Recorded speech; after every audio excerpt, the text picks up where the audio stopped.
Mon activité principale, c'est la sculpture. Voilà, la sculpture des tableaux, communément appelés bas-reliefs. J'ai profité de l'héritage que j'ai eu dans ma famille pour pouvoir en faire une activité principale et ça m'a permis d'être indépendant aussi, d'évoluer indépendamment. Hein.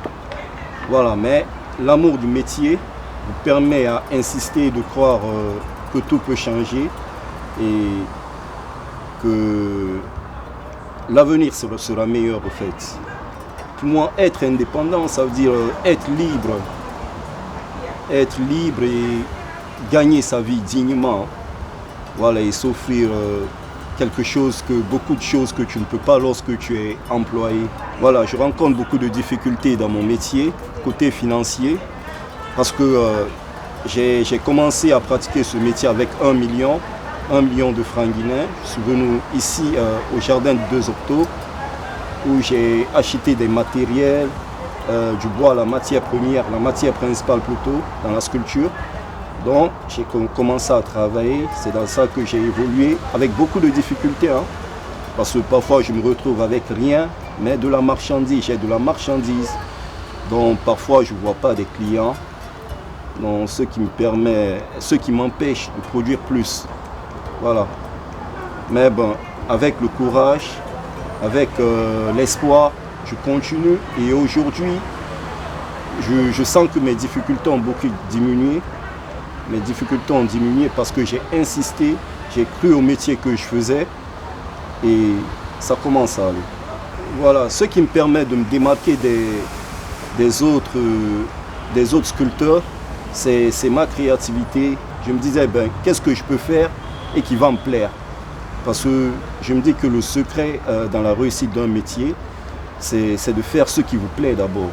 Il ne faut pas juste le faire parce que vous voyez les autres faire. Donc c'est un truc que je n'aimais pas moi. Mais un jour, j'ai vu un tableau bas-relief qui avait été sculpté. Et dès que j'ai vu ça, j'ai eu beaucoup d'idées.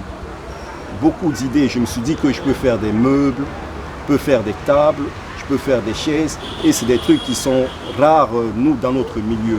C'est un conseil que j'ai à donner à la jeunesse guinéenne aussi, c'est toujours d'apprendre un métier, de ne pas se focaliser sur l'université. Voilà. Parce que l'État ne peut pas employer tout le monde. Apprenez un métier, faites une branche technique et plus tard, vous avez plus de chances d'être indépendant et vivre de votre travail. La liberté, l'indépendance, il ne faut pas se former pour être employé. Il faut se former en ayant en tête d'employé. Moi, ça a été toujours mon idée. Hein. L'auto-emploi peut apporter beaucoup d'avantages pour un pays. Voilà, parce qu'il permet de réduire la pauvreté, le chômage et il empêche aussi la fuite des cerveaux. Par exemple, des jeunes qui perdent espoir parce qu'ils ne trouvent pas un emploi et se jeter dans une aventure dont ils ignorent la fin. Je pense que lorsqu'il y a beaucoup d'emplois et lorsque beaucoup de jeunes entreprennent et qu'ils essayent d'employer d'autres, ça empêche tout ça. Parce que vivre de ce que tu fais, c'est la meilleure des choses. Pour moi, c'est la meilleure des choses.